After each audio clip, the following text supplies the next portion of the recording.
soit avec vous et avec votre esprit.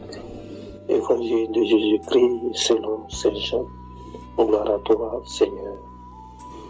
Jean chapitre 20, verset 1 à 9.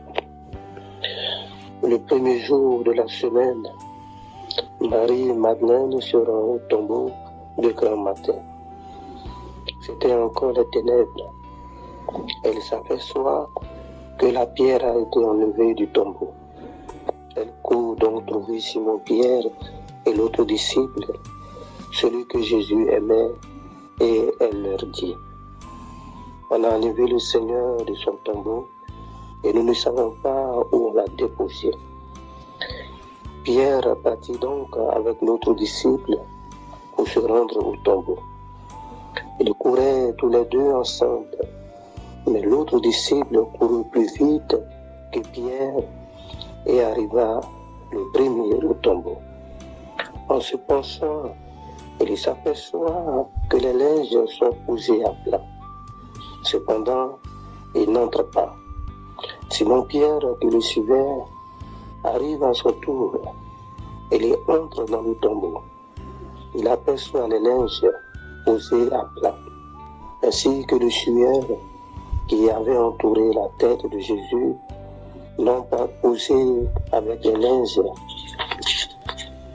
mais roulé à part à sa place. C'est alors qu'entra l'autre disciple, lui qui était arrivé le premier au tombeau. Il vit et il crut. Jusque-là, en effet, les disciples n'avaient pas compris que selon l'Écriture, il fallait que Jésus ressuscite d'entre les morts. Acclamons la parole de Dieu. Louange à toi, Seigneur Jésus.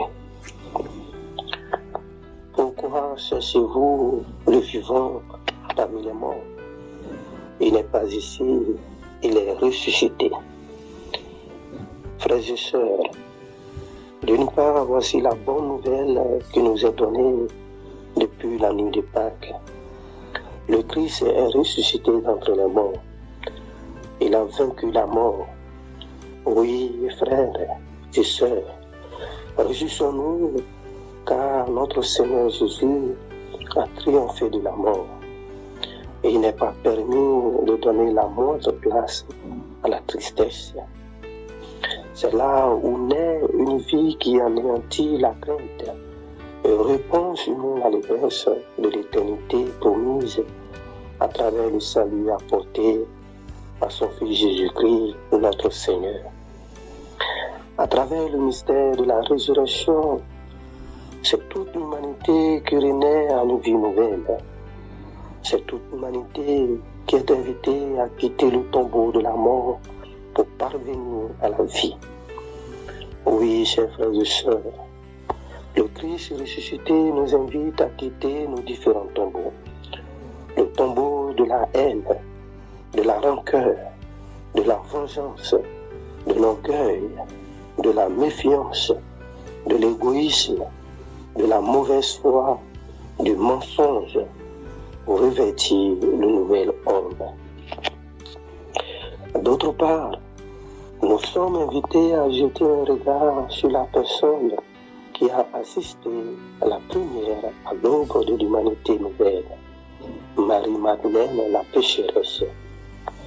À l'instar de cette femme, chaque chrétien aujourd'hui a pour rôle missionnaire de témoigner de cette résurrection auprès des uns et des autres pour apporter plus de joie à ce monde, pour consoler ceux qui sont dans la détresse, pour inviter les hommes à plus d'espérance et à croire en Christ ressuscité qui leur apporte le salut. Et ceux qui ont reçu ce message doivent le propager à tout le monde à l'instar des apôtres. Que la lumière du Christ ressuscité brille à jamais dans nos vies. Amen. Bonne fête de Pâques à tous et à chacun.